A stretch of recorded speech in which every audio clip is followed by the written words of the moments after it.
Existem histórias que atravessam gerações, relatos sussurrados ao pé do ouvido, lendas contadas em volta da fogueira e experiências tão estranhas que desafiam qualquer explicação. Aqui você irá conhecer algum desses causos, histórias de arrepiar a espinha e mexer com a sua imaginação. Mas antes da gente começar, já deixa o like, se inscreve no canal e ativa o sininho, porque aqui todos os dias da semana tem relato novo que vai fazer você olhar 2 vezes para a janela antes de dormir. Preparado? Então apaga as luzes e vem comigo.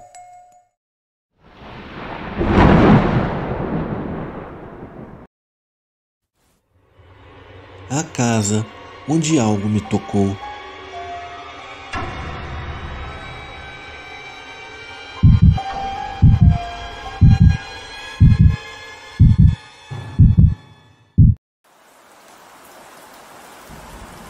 O meu nome é Cleiton. Eu moro no Paraná, mas sou nascido em Belém do Pará. Eu vou contar o que aconteceu comigo e com a minha esposa. Ela é paranaense e na época em que nos conhecemos, morávamos em Belém. Nessa época fomos morar em uma casa que ficava em Ananindeua. Nem deu muito tempo morando nesse lugar. Nunca tivemos nenhum problema, mas tudo mudou numa certa noite. A minha esposa acordou por volta das 3 horas da manhã, sem motivo aparente. Ela estava virada para o lado da porta, onde dava para ver a cozinha, onde a luz ficava acesa a noite toda. Segundo ela, disse ter me visto passar para o banheiro e pensou: quando Cleiton voltar, eu vou depois. Só que o que ela viu não era o que ela pensava.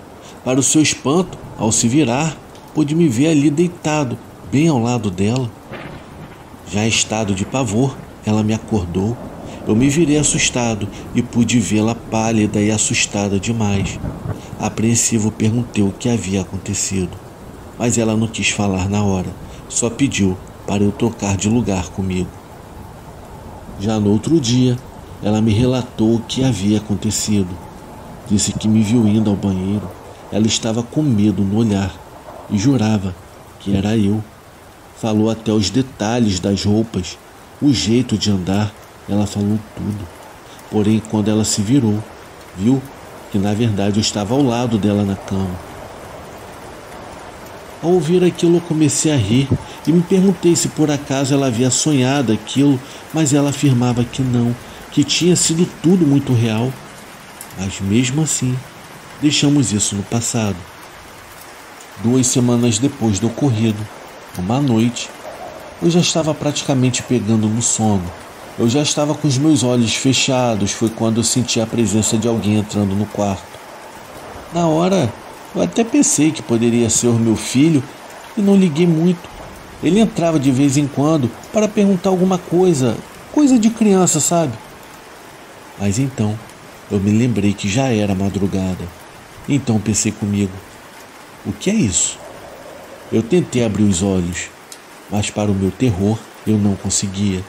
Em meio àquela angústia, eu ouvia passos rodeando a cama.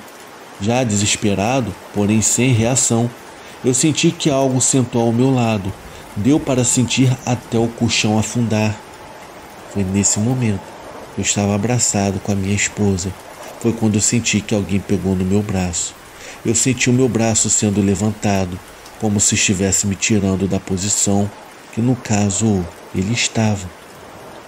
Ao mesmo tempo, eu via tudo à minha volta, mas eu não conseguia abrir os olhos. E olha, eu não estava sonhando não, era tudo vívido demais. Eu sentia que alguém estava levantando meu braço, isso era claro para mim. Eu até tentava me mexer, mas eu não conseguia. Eu tentava falar e não conseguia.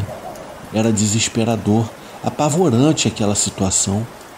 Até que do nada, em um súbito gemido, eu consegui me desprender e girar. Então um berro de desespero acabou acordando a minha esposa. Assim que ela se mexeu, no mesmo momento, aquela coisa que me segurava desapareceu, deixando meu braço cair sobre o meu corpo. Na hora eu me arrepiei todo, dos pés à cabeça. Eu me virei com os meus olhos completamente arregalados, eu estava suando frio e falei para minha esposa o que havia acabado de acontecer. Me levantei rapidamente, corri até o quarto dos meus filhos, mas estava tudo bem, eles estavam dormindo. Ao voltar para a cama, a minha esposa disse: "Agora você acredita em mim, não é isso?" Eu fiquei assombrado por 2 semanas sem dormir direito. Eu deixava as luzes acesas, televisão ligada, eu só conseguia dar uns cochilos, mas dormir mesmo, que é bom, eu não conseguia mais. Só depois de um bom tempo. Eu fiquei assim até o dia que viemos para o Paraná.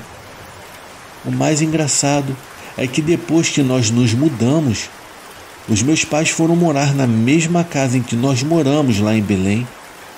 E uma certa vez, ao falar com a minha mãe pelo telefone, ela me disse assim: "Meu filho, posso te fazer uma pergunta?" "Claro, mãe, pode sim." "Vocês já haviam notado algo estranho naquela casa?" Para disfarçar, eu falei que não. E ela falou assim: "Sabe o que é, filho? Eu não sei se é impressão minha, mas durante a madrugada, eu e seu pai ouvimos passos, como se alguém estivesse correndo no telhado.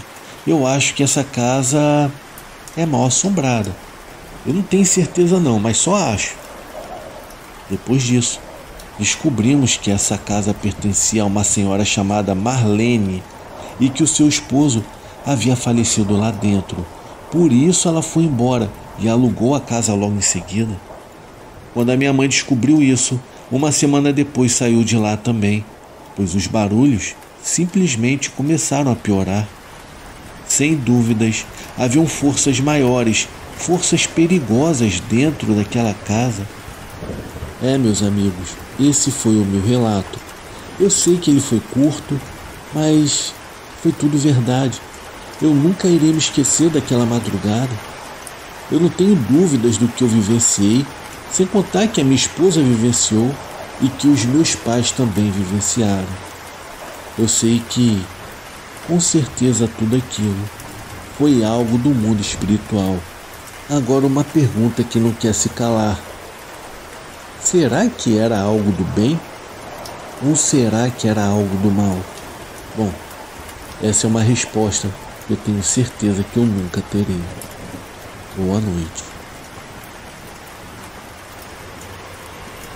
O Mangue Maldito.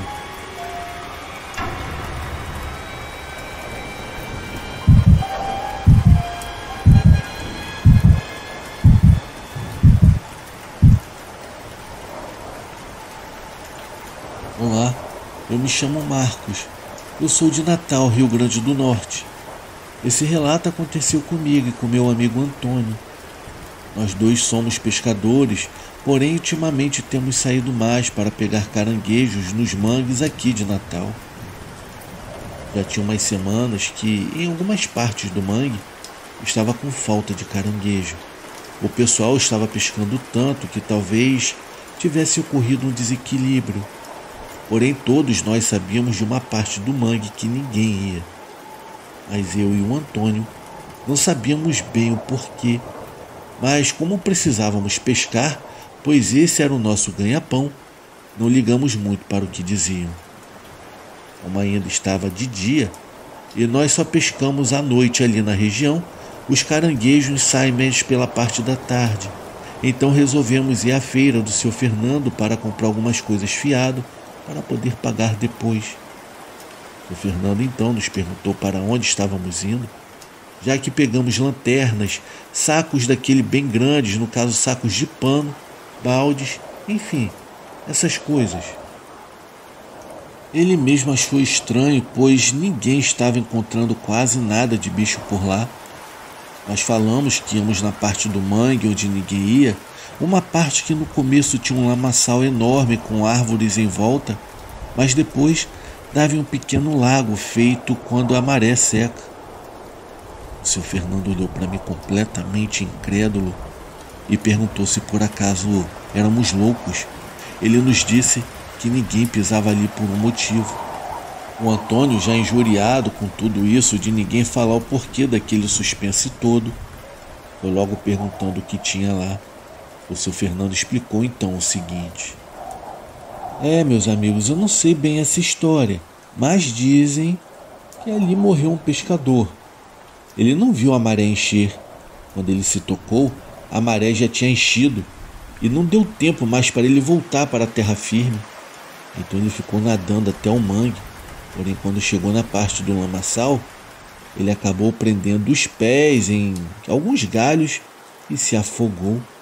Dizem que as poucas pessoas que voltaram de lá ficaram doidas, dizendo que viram um corpo humano todo coberto de lama.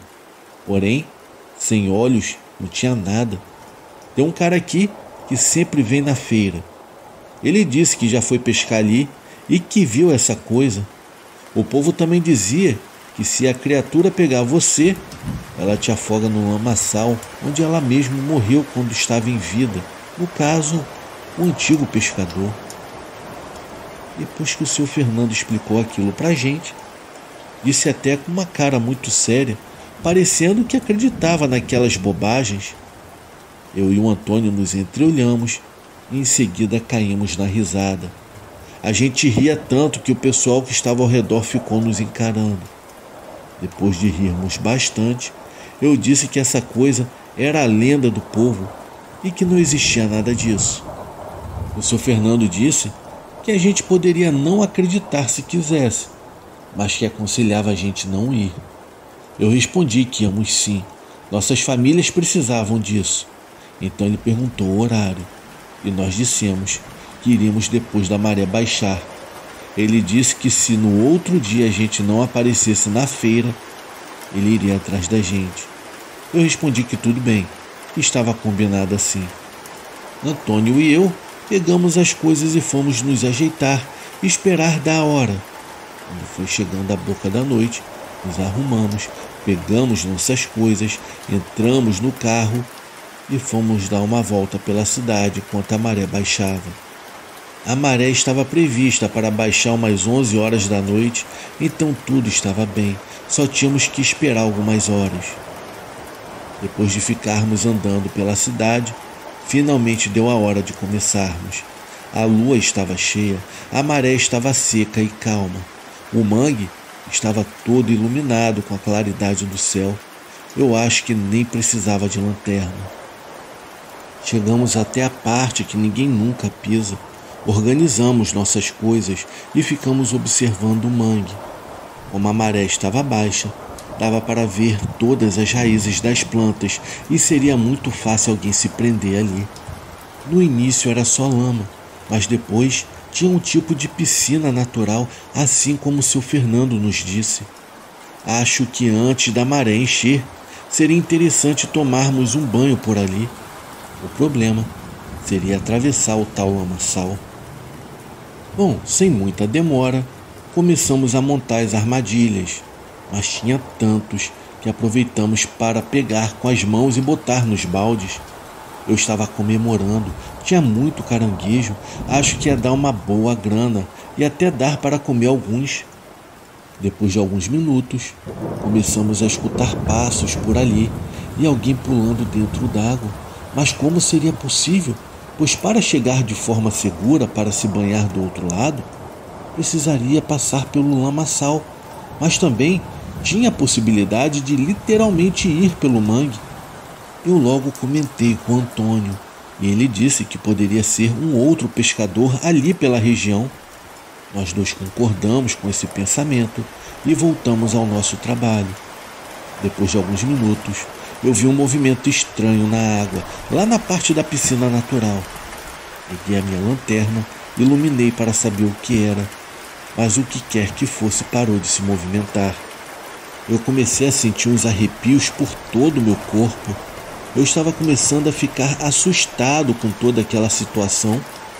Antônio, vendo tudo aquilo, ligou sua lanterna e apontou para lá. E não sei como, ele viu o seu Fernando. Antônio começou a rir, dizendo que era apenas o dono da feira tentando nos fazer medo. Naquele momento eu comecei a pensar, por que um senhor de 60 anos de idade estaria ali só para nos fazer medo. Enfim, o Antônio não pensou dessa forma e já foi logo gritando: Ei, seu Fernando, me espere, eu vou me banhar aí com você, homem. Pois, para minha surpresa, não é que o senhor Fernando respondeu: Pois venha, a água tá boa que só. A voz era idêntica à do seu Fernando. Eu comecei a achar que realmente era ele que estava ali. Antônio olhou para mim e me chamou. Me disse que já tínhamos pegado caranguejo demais, que agora poderíamos tomar um banhozinho na piscina natural. Disse também que seria legal, a luz estava clareando tudo. Rapidamente eu neguei. Disse que ficaria por ali ajeitando as coisas. Antônio tirou a camisa, atravessou o lamaçal e finalmente chegou na parte limpa. Eu me perguntei como uma pessoa atravessava uma lama dessas. Enfim, eu fui olhar as armadilhas e deixei o Antônio e o seu Fernando por lá. No começo, Antônio estava chamando pelo seu Fernando, mas nada. Então, do nada, escutei um movimento na água e tudo se calou. Achei que eles estavam brincando com a minha cara. Então eu voltei a tirar os caranguejos das armadilhas. Depois de poucos minutos, a movimentação na água ficou estranha. Eu não conseguia entender nada. Só vi Antônio tentando subir, mas algo parecia puxar ele para baixo. Aquilo parecia ser mais uma luta. Então eu comecei a prestar atenção e acabei me assustando com a voz dele pedindo ajuda. Não dava para entender muito bem, mas no desespero a gente entende até o que o mudo tenta falar. Sem pensar por duas vezes, eu percebi que aquele não era o seu Fernando e que o Antônio estava se afogando. Atravessei todo o lamaçal e fui nadando até onde ele se encontrava. Ele estava tão cansado que mal tinha forças para voltar. Eu disse a ele que eu estava ali e que eu iria tirá-lo de lá. Peguei o Antônio pelo tronco, deixando a cabeça dele para fora da água, e fui levando ele até chegar perto do lamaçal. Quando chegamos perto dali, alguma coisa nos puxou para baixo. No desespero, eu comecei a chutar o que estava embaixo. O chute foi a chance perfeita de ganhar tempo e passarmos do lamaçal. Eu vi que o Antônio havia engolido muita água e que estava passando mal. Eu fiquei em pé na parte da lama e comecei a puxar ele, até que algo o puxou para baixo, fazendo com que ficasse todo sujo de lama e que em seguida batesse a sua cabeça em um dos galhos. Eu comecei a clamar por Deus. Acho que foi naquela hora que Deus me atendeu e que a criatura soltou o Antônio. Eu consegui enfim puxá-lo para a margem. Verifiquei rapidamente se ele estava respirando e pela graça de Deus ele estava vivo.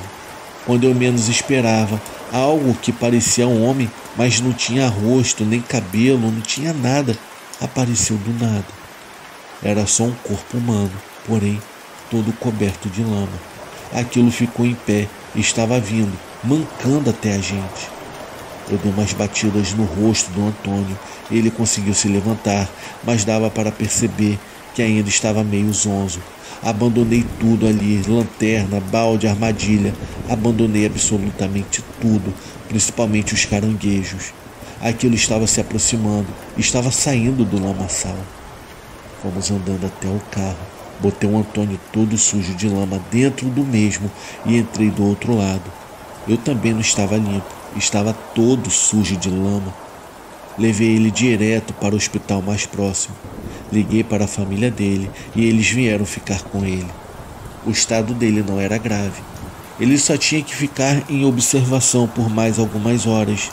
Também tinha que cuidar do ferimento na cabeça. Eu disse aos médicos que a correnteza havia pegado ele. Os médicos acreditaram nisso. Acharam que os arranhões nas pernas foram porque ele havia batido nas raízes do mangue. No dia seguinte, a primeira coisa que eu fui fazer foi ir até a feira falar com o seu Fernando. E contei tudo o que havia acontecido, que aquela maldita criatura havia se passado por ele e que o Antônio caiu certinho na conversa. Seu Fernando, por sua vez, com um semblante bem sério, disse que pelo menos eu havia sido esperto, mas que ele havia avisado e que nós fomos teimosos E que falta de aviso não foi? Em seguida, eu pedi desculpas a ele por não ter acreditado. E o pior, fiquei zombando da cara dele junto com o Antônio e prometi que na semana seguinte eu iria lá para pagar todo o material que eu havia pegado. Em seguida, eu fui embora com uma única certeza, que o sobrenatural realmente existe. E se as pessoas falam de certas histórias, não é para dar descrédito de imediato, porque onde há fumaça, com certeza há fogo. Esse foi o meu relato. Fiquem com Deus. Do outro lado da linha.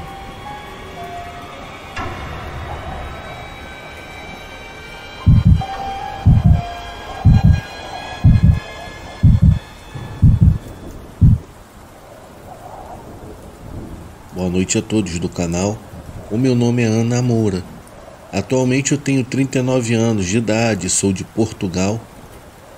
Este relato conta uma história que atingiu o ponto mais intenso no dia 27 de agosto do ano de 2019 e por volta do ano de 2015 eu conheci um grupo de pessoas que frequentava as mesmas lives e canais de espiritualidades do YouTube. E com o passar do tempo, acabamos por trocar números de celular para falarmos através de um aplicativo de mensagem. Com a convivência ao longo dos dias e anos, criamos ligações emocionais de amizade uns com os outros e no dia 5 de julho do ano de 2019, meu aniversário, eu recebi a ligação do meu amigo Wagner. Entre conversas e felicitações pelo meu aniversário, ele falou que tinha um presente para me oferecer. Ele perguntou quando eu iria ao Brasil para assim conhecer todos os amigos do grupo, ao que eu respondi que talvez dentro de uns 4 anos, quando meu filho estivesse maior, uma vez que ele tinha apenas 4 anos de idade e eu nunca havia saído do pé dele, nem por um dia sequer. E que além disso, como eu sou tatuadora, nem sempre tenho o trabalho fluindo. É um trabalho que por vezes ficamos muito tempo sem clientes. É um trabalho de fases, digamos assim. Ele então falou para mim que pagaria a minha passagem aqui de Portugal para o Brasil e que eu apenas teria que trabalhar bastante para faturar o necessário para a hospedagem, alimentação e todo o resto durante a minha estadia. De momento, apesar da euforia da notícia, eu falei que eu não poderia aceitar porque era algo muito dispendioso para ele ofertar.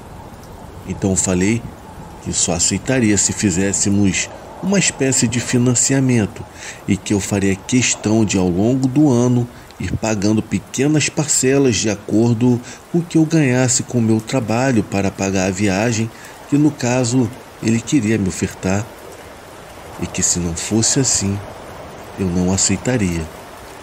Ele por sua vez topou na hora e falou: sem problemas, garota. Aquela oportunidade com certeza havia sido mandada por Deus, porque de outro modo eu nunca poderia fazer essa viagem naquele ano de 2019. O meu amigo Wagner fazia questão que fosse nesse ano, e eu não entendia o porquê dessa pressa, mas ao mesmo tempo eu também queria muito fazer essa viagem. Por ele, eu tinha um sentimento de amor de pai para a filha.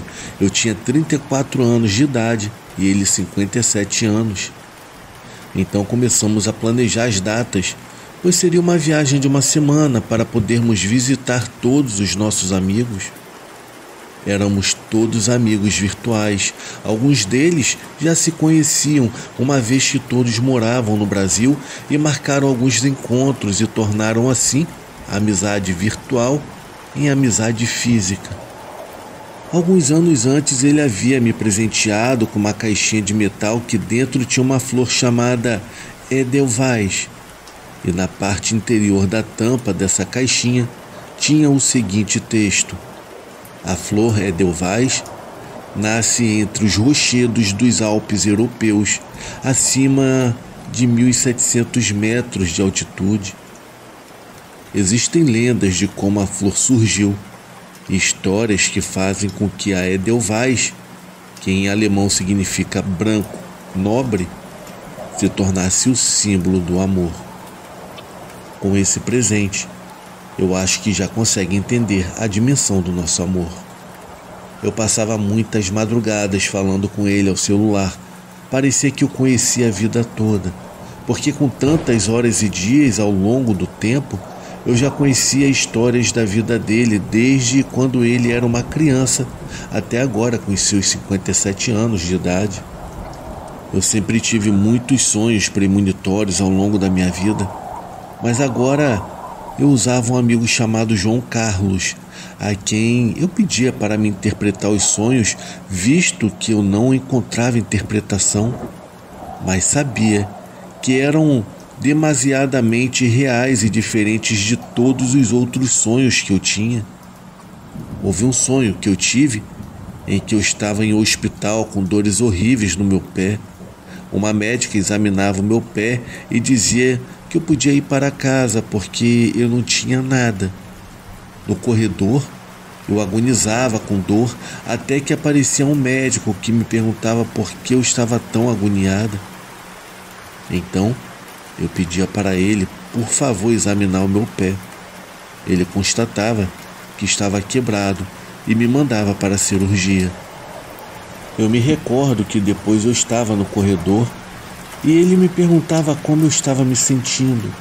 Eu respondia que eu estava bem e lhe perguntava o seu nome para que depois eu pudesse procurar por ele para agradecer o que ele havia feito por mim.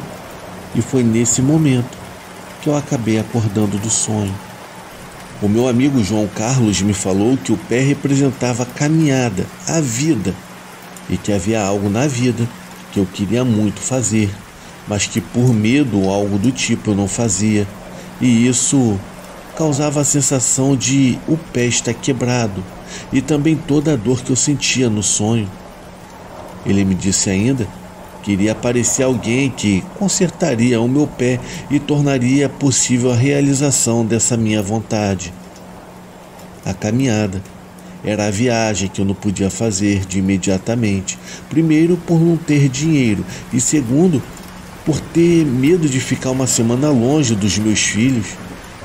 O médico seria o Wagner, que financiaria a minha viagem. Tudo fazia sentido agora. Com a data da viagem, eu voltei a ter outro sonho. Eu estava em uma praça enorme e uma nave apareceu no céu. Ela emitia um som muito alto e umas luzes brancas que, quando atingiam as pessoas, elas simplesmente desapareciam.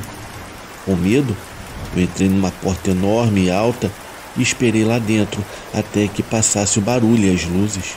Quando acabou, eu saí e aquela praça que antes estava cheia de gente, apenas estavam 2 pessoas.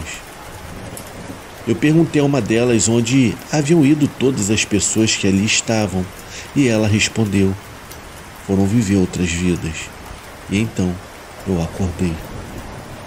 Nesse sonho, o João Carlos me falou que Deus iria retirar algumas pessoas da minha vida e que poderiam ser amigos e que haveriam grandes mudanças.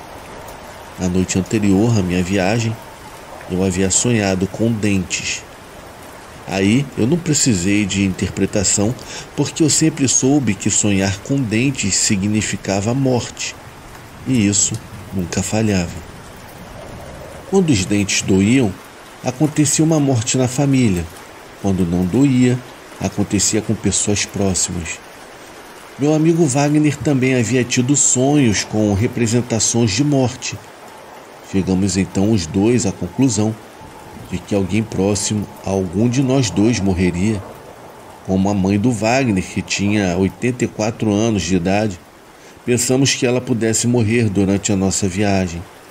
Eu perguntei se ele já estava preparado para uma eventual perda. Ele me falou que sim, que já estava preparado há muito tempo, pois a sua mãe, além de ter a idade bem avançada, também estava com Alzheimer. Em meio a conversas sérias a respeito da morte, ele falou brincando que se um dia morresse, Como ele morava apenas com a mãe, era divorciado e suas filhas viviam uma no exterior e outra em uma cidade afastada no Brasil, ele seria enterrado como indigente. Então, na mesma hora que ele falou isso, ele também disse que na verdade isso nunca iria acontecer, porque nem que eu tivesse que ir ao Brasil, ele nunca seria enterrado como indigente.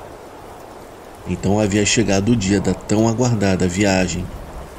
Logo que eu cheguei ao aeroporto da cidade do Porto para embarcar no avião, eu descobri que não poderíamos levantar voo, pois o aeroporto de Madrid estava fechado devido às chuvas intensas. Aguardei cerca de 2 horas até que o avião recebeu autorização para voar.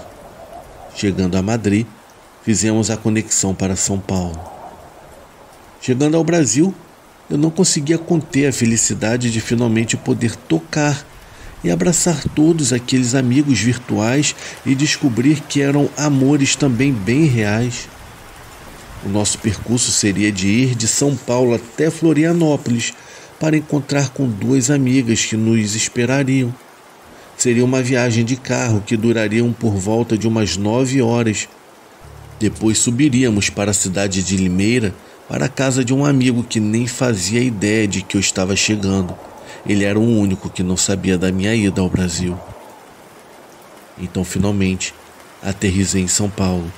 Eu já não aguentava de tanta emoção e quando encontrei o Wagner, pulei no pescoço daquele meu pai de outras vidas. Entramos no carro e pegamos a estrada.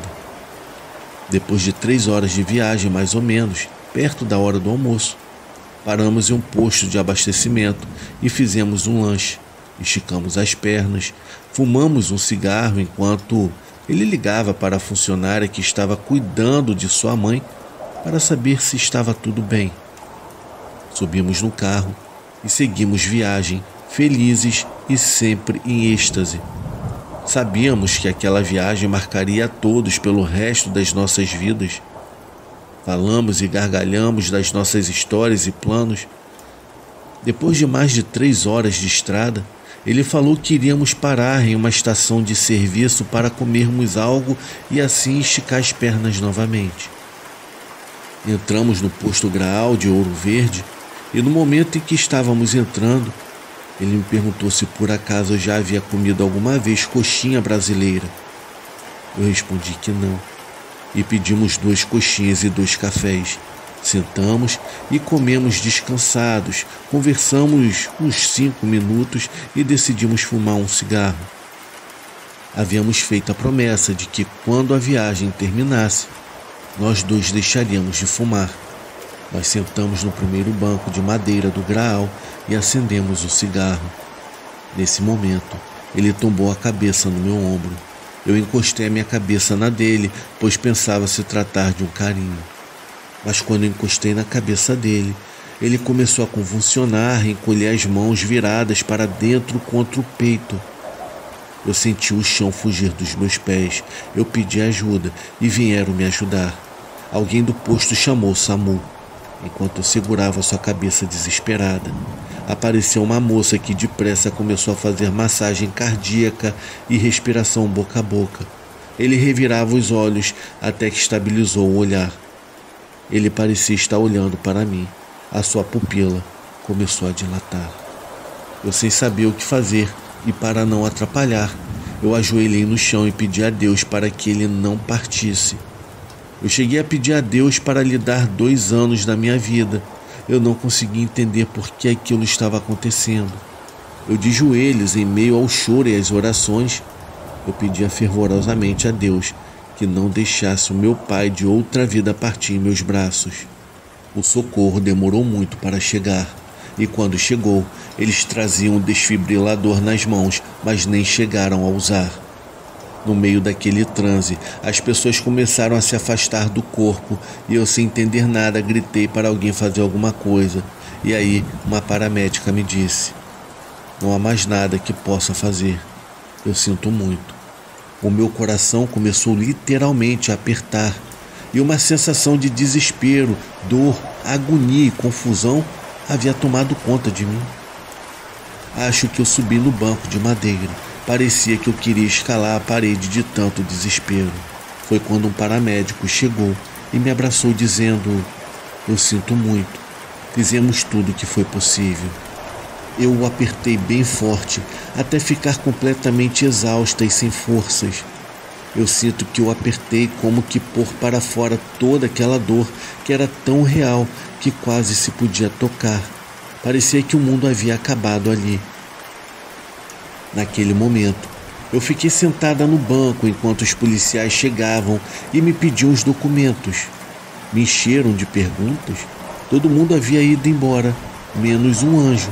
Esse anjo era aquela moça chamada Vanessa, que fez de tudo para tentar salvar o Wagner até os paramédicos chegarem.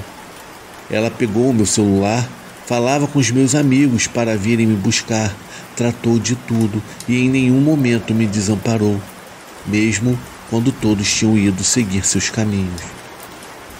Eu fui buscar o carro, os cigarros e os documentos do Wagner para dar aos policiais.